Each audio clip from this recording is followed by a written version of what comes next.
जय हिंद, जय भारत, जय बिहार। नमस्कार दोस्तों आज इस वीडियो में हम लोग देखेंगे कि क्षेत्र मिति यानी मेंसुरेशन से संबंधित कुछ इसका प्रश्न यानी इसका प्रश्न बनाने से पहले आज का एक थ्योरी का क्लास रहेंगे जिसमें मेंसुरेशन का मात्र इसमें केवल इस क्लास में केवल हम फार्मूला इस वीडियो क्लास में बताने वाले हैं। जो आप यहाँ देख सकते हैं मेंसुरेशन में क्या है कि मेंसुरेशन में टू टाइप का हम लोग देखेंगे। एक टू डायमेंशन का फिगर देखेंगे और एक 3 डायमेंशन का। इससे पता ही चलता है कि दोस्तों कि ये क्षेत्र मिति, तो इसमें निकालना है क्षेत्रफल। ठीक है, ये किसी ना किसी का एरिया, परिमाप, पेरीमीटर ये निकालने का, आयतन निकालने का बात करेंगे।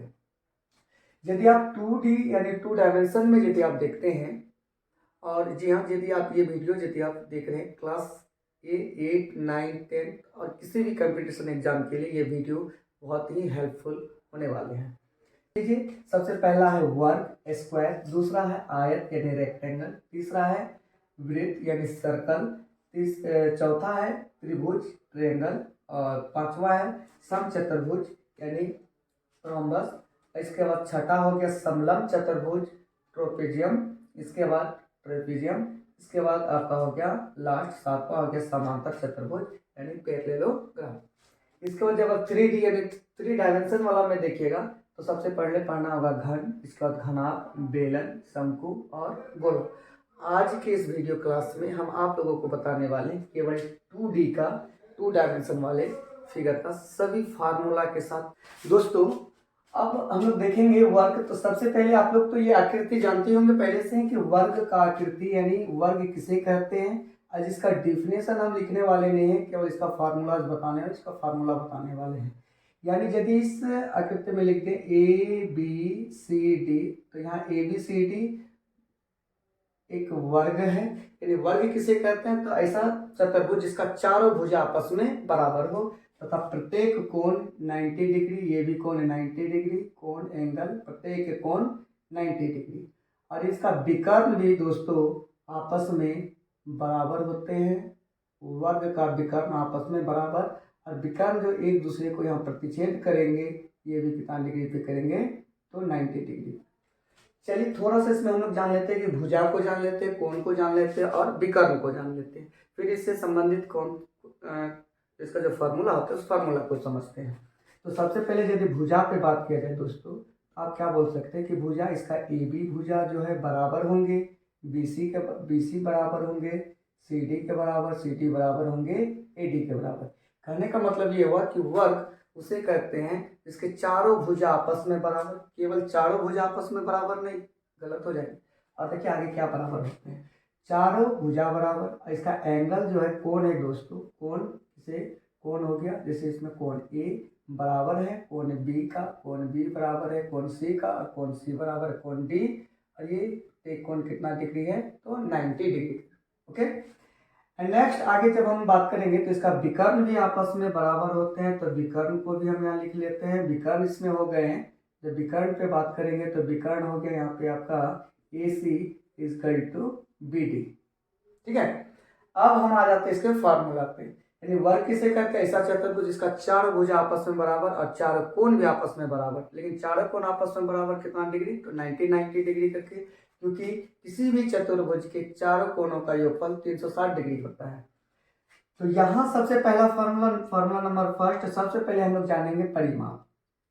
परिमाप क्या होता है दोस्तों कि किसी भी इस कितनों यदि चतुर्भुज है या पंचभुज है या त्रिभुज है, यदि परिमाप यदि हम लोग निकालते हैं तो जितना भुजा है तो सभी भुजाओं का योग, तो सभी भुजाओं का योग को ही क्या बोलते हैं, तो परिमाप बोलते हैं।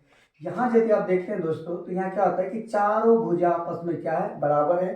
तो चारों भुजाओं को हम ना अलग अलग ना जोड़ के, तो सबसे बढ़िया काम क्या करेंगे, तो 4 गुणे भुजा लिख देंगे। चारों भुजा को न जोड़ करके 4 गुणे भुजा।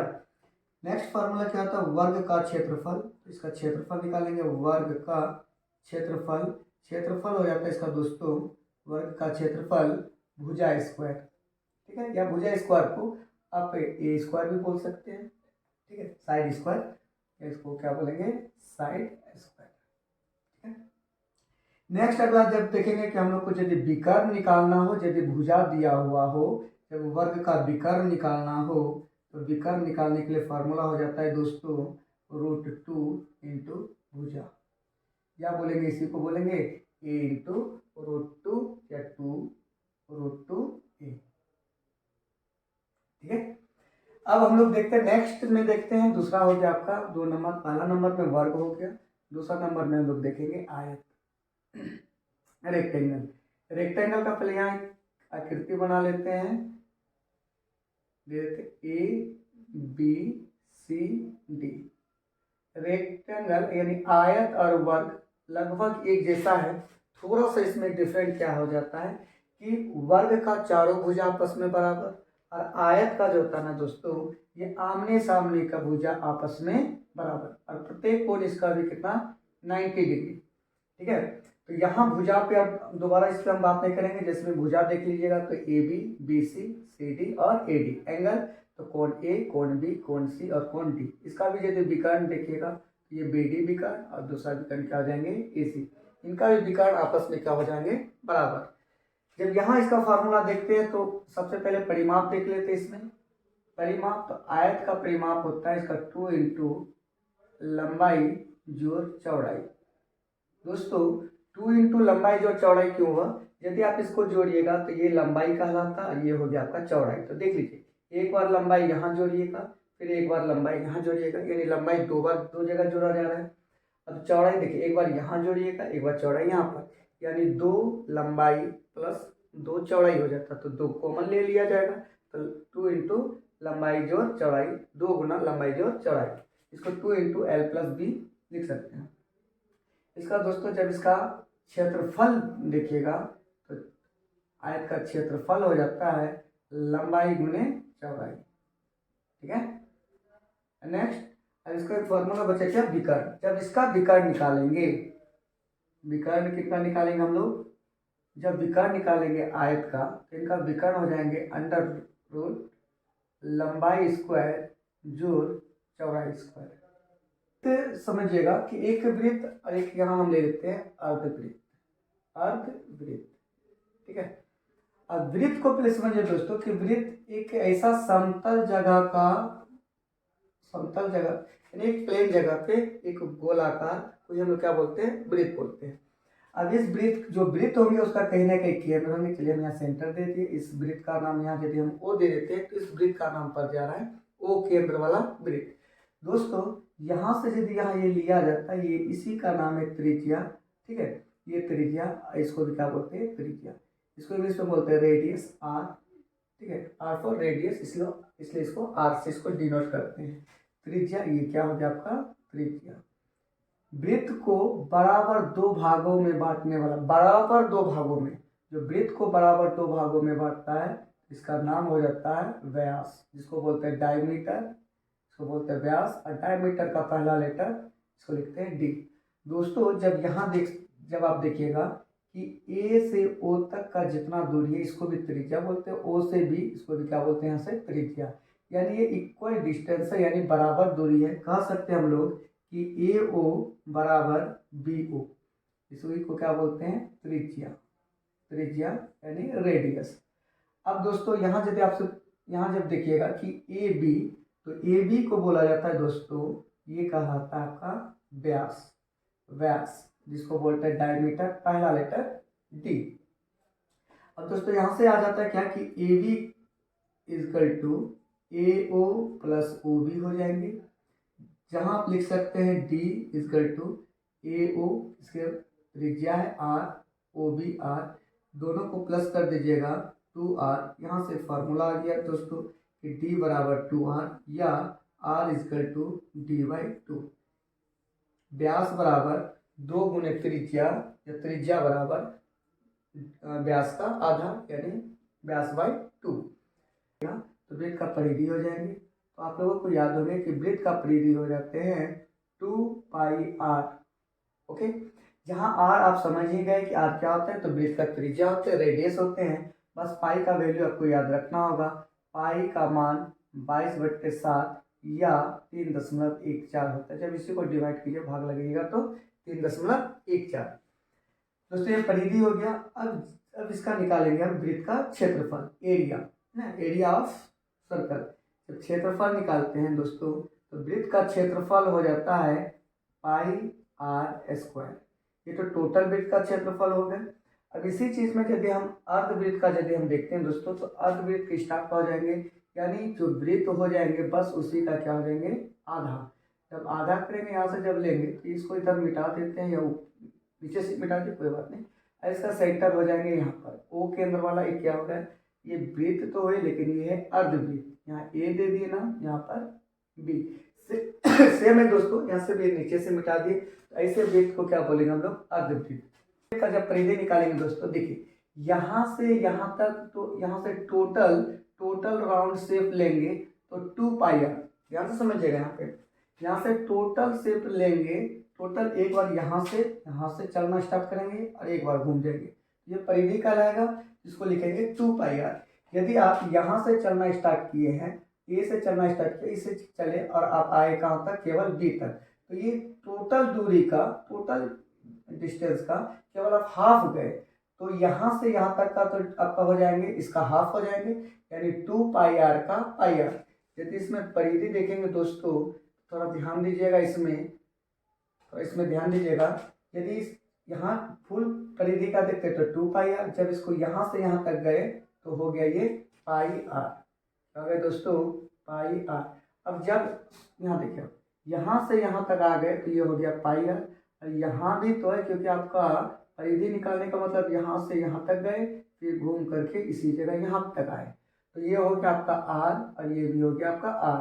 तो आर प्लस आर करेंगे तो ये दोस्तों हो जाएगा 2r, यहाँ आर कॉमन ले लीजिएगा, पाई प्लस 2, ठीक है। तो क्षेत्रफल पे यदि बात करेंगे तो क्षेत्रफल यहाँ आप देख सकते हैं कि वृत्त का क्षेत्रफल होता है पाई आर स्क्वायर। जब टोटल वृत्त का क्षेत्रफल पाई आर स्क्वायर, तो उसका जब हाफ का क्षेत्रफल निकालेंगे तो आप समझ ही गए होंगे कि हाफ का क्षेत्रफल क्या हो जाएंगे, तो क्षेत्रफल हो जाएंगे हाफ पाई आर स्क्वायर। तो अब नेक्स्ट बात करेंगे हम त्रिभुज के बारे में। तो त्रिभुज को अब यहाँ देख सकते हैं कि त्रिभुज को सबसे पहले 2 पार्ट में रख देते हैं, ठीक है। जैसे कि पहले से ही जैसे इसको जानते हैं कि भुजा के आधार पर एक त्रिभुज होता है, साइड के आधार पर, भुजा के आधार पर, दूसरा हो जाता है आपका कोण के आधार पर। दोस्तों भुजा के आधार पर त्रिभुज 3 प्रकार का और कोण के भी आधार पर त्रिभुज 3 प्रकार के होते हैं। भुजा के आधार पर दोस्तों यदि बात करते हैं तो पहला हो जाता है समबाहु त्रिभुज, समबाहु त्रिभुज। दूसरा नंबर में बात करेंगे समद्विबाहु त्रिभुज, समद्विबाहु त्रिभुज। तीसरा नंबर दोस्तों बात करेंगे विषम बाहु त्रिभुज, विषम बाहु त्रिभुज। दोस्तों कोण के आधार पर यदि त्रिभुज में बात करेंगे तो आप देख सकते हैं कि पहला त्रिभुज जो हो जाएंगे, पहला नंबर फर्स्ट समकोण त्रिभुज। चलिए इसी को लिखते हैं पहले, कोण के आधार पर न्यूनकोण त्रिभुज, ठीक है। इसके बाद दूसरा नंबर में बात करेंगे तो समकोण त्रिभुज, और तीसरा नंबर बात करेंगे दोस्तों अधिकोण त्रिभुज, अधिकोण त्रिभुज, ठीक है। तो सबसे पहले दोस्तों जानेंगे त्रिभुज क्या होता है कि त्रिभुज ऐसे आकृति को त्रिभुज कहते हैं, 3 रेखा खंडों से घिरी हुई बंद आकृति को त्रिभुज कहते हैं। यानी त्रिभुज में 3 भुजाएं होते हैं, 3 शीर्ष और 3 कोण। और त्रिभुज के तीनों, किसी भी प्रकार के त्रिभुज में यदि बात किया जाएगा दोस्तों तो तीनों कोणों का योगफल 180 डिग्री होता है। ये आगे थोड़ा हम चर्चा करेंगे। सबसे पहले हम लोग देखेंगे कि भुजा के आधार पर त्रिभुज जो होता है समबाहु त्रिभुज, समद्विबाहु त्रिभुज, विषमबाहु त्रिभुज। और कोण के आधार पर त्रिभुज में बात करेंगे दोस्तों तो न्यूनकोण त्रिभुज, समकोण त्रिभुज और अधिकोण त्रिभुज। अब इसमें एक एक करके थोड़ा सा बात करेंगे समबाहु त्रिभुज के बारे में। तो थोड़ा सा इसको हम मिटा देते हैं, थोड़ा आप इसको ये करके थोड़ा सा 1 नंबर वाला देखते हैं हम लोग, समबाहु त्रिभुज। दोस्तों समबाहु त्रिभुज में इसी में डिफिनेशन भी छिपा हुआ। सम का अर्थ आप बराबर मानिए, सम मतलब बराबर, बाहु मतलब भुजा, सम मतलब बराबर, बाहु मतलब भुजा, यानी ऐसा त्रिभुज जिसका तीनों भुजा आपस में बराबर हो। समबाहु त्रिभुज किसे कहते हैं? ऐसा त्रिभुज जिसका तीनों भुजा आपस में बराबर हो और तीनों कोण भी आपस में बराबर हो। समबाहु त्रिभुज का तीनों भुजा आपस में बराबर, ए बी बराबर बी सी बराबर ए सी, इसका तीनों एंगल भी बराबर, कोण ए बराबर कोण बी इजकल टू कोण सी इजकल टू 60 डिग्री, यानी प्रत्येक कोण 60 डिग्री। दोस्तों यहाँ यदि हम बात करेंगे समबाहु त्रिभुज का परिमाप, इसका परिमाप निकालने के लिए यदि बात करते हैं तो समबाहु त्रिभुज में जैसे अभी वर्ग वाला देखे थे कि चारों भुजा बराबर, तो चारों भुजाओं को नहीं जोड़े थे, 4 गुने भुजा किए थे। ठीक उसी प्रकार जब इसका तीनों भुजा बराबर हुआ तो तीनों भुजाओं को जोड़ने का क्या फायदा है ना, यानी डायरेक्ट हम लोग बोल सकते हैं 3 गुने भुजा। दोस्तों समबाहु त्रिभुज का क्षेत्रफल का यदि बात किया जाए, क्षेत्रफल तो √3/4 भुजा स्क्वायर, या दोस्तों इसी को बोला जाएगा √3/4 साइड स्क्वायर या √3/4 ए स्क्वायर। दोस्तों यदि आपसे पूछा जाए कि समबाहु त्रिभुज का ऊंचाई यदि दोस्तों पूछ दिया जाए तो समबाहु त्रिभुज का ऊंचाई हो जाते हैं, ऊंचाई निकालने के लिए इसका फार्मूला हो जाते हैं √3/2 इंटू भुजा। समद्विबाहु त्रिभुज और विषमबाहु त्रिभुज। दोस्तों समद्विबाहु त्रिभुज ऐसे त्रिभुज को कहते हैं जिसका दो भुजा आपस में बराबर हो, यानी ऐसा त्रिभुज जिसका दो भुजा आपस में बराबर हो, ऐसे त्रिभुज को बोलते हैं समद्विबाहु त्रिभुज। विषमबाहु त्रिभुज में क्या होता है दोस्तों, ऐसा त्रिभुज जिसका तीनों भुजा आपस में बराबर ना हो, ऐसे त्रिभुज को बोलते हैं विषमबाहु त्रिभुज। दोस्तों यहाँ समद्विबाहु त्रिभुज में दोस्तों यदि देखते हैं तो यहाँ हो जाएंगे ए बी इजकल टू ए सी। जब यहाँ देखते हैं विषमबाहु त्रिभुज में क्या होता है कि तीनों भुजा आपस में बराबर नहीं होते, यानी A B not equal to B C not equal to A C, यानी तीनों भुजा आपस में बराबर नहीं होते हैं। अब इस स्थिति में जब इसका यदि एरिया निकालना हो, क्षेत्रफल निकालना है दोस्तों, तो क्या काम करना, सबसे पहले आपको सेमी पेरीमीटर निकाल लीजिएगा, यानी एस निकाल लीजिएगा। एस क्या होता है तो सेमी पेरीमीटर यानी अर्ध परिमाप। अर्ध परिमाप कैसे निकालिएगा, यदि कोई त्रिभुज है इसका 3 भुजा है, इसको ए बी सी ये 3 साइड है, तो ये तीनों साइड का योग a plus B plus C by 2 कीजिएगा। यहाँ से आपका निकल के आ जाएगा एस। एस का एस होता है सेमी पेरीमीटर। इसके बाद हीरोन सूत्र का प्रयोग करना है दोस्तों यहाँ पर कि हीरोन सूत्र से त्रिभुज का क्षेत्रफल निकालिएगा। त्रिभुज का क्षेत्रफल क्या हो जाता है, under root S S minus A S minus B S minus C. Clear है, ठीक है। तो सबसे पहले हम बात करेंगे दोस्तों कि सबसे पहले कोण के आधार पर किस त्रिभुज में, तो समकोण त्रिभुज, यानी समकोण त्रिभुज यानी ऐसा त्रिभुज जिसका एक कोण 90 डिग्री होता है। जब दोस्तों समकोण त्रिभुज में बात करेंगे तो इसमें 3 साइड जो होता है, तो तीनों साइड में इसका अपना अपना नाम होता है। ये जो तिरछा करके ये जो भुजा है, ये जो भुजा है इसका नाम है दोस्तों, इसको बोलते हैं कर्ण। इसको इंग्लिश में बोलते हैं हाइपोटेनस, इसको एच से डिनोट करेंगे। ये जो गया हुआ जो भुजा है दोस्तों इसको बोलते हैं आधार, इसको बोलते हैं बेस, और जो एक खड़ा वाला भुजा है इसको बोलते हैं लंब, बोलते हैं इसको परपेंडिकुलर। ठीक है, अब यहाँ से हम लोग देखेंगे क्या कि हम लोग यहाँ प्रयोग करेंगे पाइथागोरस प्रमेय। पाइथागोरस प्रमेय से क्या कहते हैं कि किसी भी समकोण त्रिभुज में कर्ण का वर्ग अन्य दो भुजाओं के वर्गों के योगफल के बराबर होता है। यानी किसी भी समकोण त्रिभुज में जो कर्ण का जो वर्ग होंगे यानी स्क्वायर जो होंगे अन्य दो भुजाओं के वर्गों के योगफल के बराबर होंगे। यानी आपका यहाँ पर आ गया कि कर्ण स्क्वायर बराबर लंब स्क्वायर प्लस आधार स्क्वायर। दोस्तों इधर से यदि आप स्क्वायर हटाना चाहिएगा तो कर्ण इक्वल टू हो जाएंगे अंडर रूट लंब स्क्वायर प्लस आधार स्क्वायर। अब यहाँ से इसका यदि आप एरिया का बात करते हैं कि इसका क्षेत्रफल निकालना हो, तो क्षेत्रफल निकालने के लिए हम लोग इस फार्मूला का यूज यहाँ कर सकते हैं, हाफ इंटू आधार गुणा ऊंचाई, यानी त्रिभुज का क्षेत्रफल आधार गुणा ऊंचाई का प्रयोग हम लोग यहाँ कर सकते हैं। ठीक है, और यदि तीनों भुजा बराबर हो तो इसको सेमी पेरीमीटर निकाल करके हीरोन का सूत्र से भी आप इसका क्षेत्रफल निकाल सकते हैं। नेक्स्ट जो दो त्रिभुज हैं, न्यूनकोण त्रिभुज और अधिकोण त्रिभुज। तो न्यूनकोण त्रिभुज में बात करेंगे कि ऐसा त्रिभुज जिसका प्रत्येक कोण न्यून कोण हो। प्रत्येक कोण न्यून कोण कहने का मतलब कि ऐसा त्रिभुज जिसका प्रत्येक कोण 90 डिग्री से कम हो, यानी 90 डिग्री से कम हो, ऐसे त्रिभुज को बोलते हैं न्यूनकोण त्रिभुज।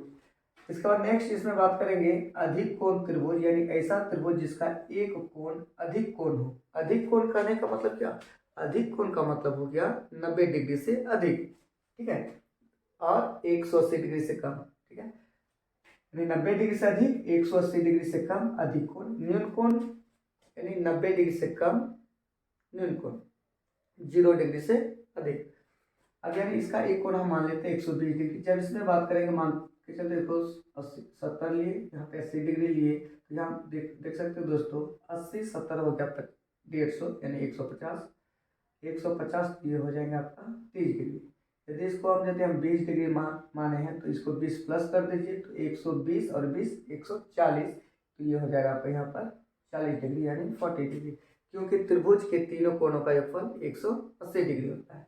और दोस्तों एक इसका नियम देख लीजिए कि त्रिभुज होने का क्या रूल होता है। तो त्रिभुज होने का रूल होता है कि किसी भी कोई भी साइड तभी ये त्रिभुज बन सकता है कि त्रिभुज के छोटी दो भुजाओं का योग, जो उसमें जो बड़ी भुजा होंगे उससे बड़ा होना चाहिए, यानी दो भुजाओं का योग तीसरी भुजा से बड़ा होना चाहिए। कहने का मतलब यहाँ दिए ए बी सी, यदि ये यदि हम 2 सेंटीमीटर और इसको 3 सेंटीमीटर लेते हैं दोस्तों, इसको लेते हैं हम 4 सेंटीमीटर, तो जब इसको दो छोटा भुजाओं को जोड़िएगा 2 और 3 कितना हो गया 5, तो इनसे क्या है ये बड़ा है, ये त्रिभुज हो सकता है। यदि इनको हम यहाँ 6 सेंटीमीटर दे रहे हैं, ध्यान से देखिएगा, तो 2 और 3 दो छोटी भुजाओं का योग जो सबसे बड़ा भुजा होंगे उससे बड़ा होना चाहिए, यानी अधिक होना चाहिए। जब यहाँ देखेंगे कि 2 और 3 को जोड़ेंगे तो कितना हो जाएंगे 5, जब ये कितना हो गया आपका 6, इससे कम हो रहा है, इसका मतलब ये त्रिभुज नहीं बनेंगे। दोस्तों फिर दूसरा एग्जाम दोस्तों बात करते हैं कि समचतुर्भुज, समलंब चतुर्भुज और समांतर चतुर्भुज में। तो पहला हम लोग देखते हैं कि समचतुर्भुज, इसका क्षेत्रफल में यदि बात करेंगे कि समचतुर्भुज का क्षेत्रफल क्या होता है, तो 1/2 यानी हाफ गुणा विकर्णों का गुणनफल, विकर्णों का गुणनफल, तो विकर्णों का गुणनफल है ना। अब इसका विकर्ण क्या होता है, ये तो हो गया समचतुर्भुज का, ये हो गया भुजा हो गया, इसका विकर्ण कहलाएगा ये। तो विकर्ण को हम D1 या D1 पहला विकर्ण और दूसरा विकर्ण को D2 लिख सकते हैं। तो आप इसको half into D1 into D2 लिख सकते हैं। अब इसमें आपसे यदि परिमाप पूछा जाए तो परिमाप क्या हो जाएंगे, परिमाप हो जाएंगे सेम समचतुर्भुज यदि ये है तो इस समचतुर्भुज, सम मतलब बराबर, चतुर्मिश 4 भुजमिश भुजा, यानी इस समचतुर्भुज में चारों भुजा आपस में क्या है बराबर, सेम वर्ग की तरह। यदि इसका एक भुजा यदि मालूम हो तो ये चारों भुजा आपस में क्या हो जाते हैं यहाँ पे बराबर। तो इस स्थिति में क्या करेंगे, तो 4 गुने भुजा लिख देंगे। क्लियर है। अब हम बात करते हैं कि समलंब चतुर्भुज, समलंब चतुर्भुज का क्षेत्रफल लिखेंगे। क्षेत्रफल हो जाएंगे इसका क्या, समलंब चतुर्भुज देखिए किसे कहते हैं, ऐसा चतुर्भुज जिसका ये आमने सामने, ये भुजा केवल इसके समांतर, यानी एक युग्म जो है भुजा समांतर होता है, ये दोनों समांतर बिल्कुल नहीं होते। क्षेत्रफल क्या हो जाएंगे, तो इसका क्षेत्रफल हो जाएंगे समलंब चतुर्भुज का क्षेत्रफल 1/2 हाफ समांतर भुजाओं का योग हो जाएंगे, समांतर भुजाओं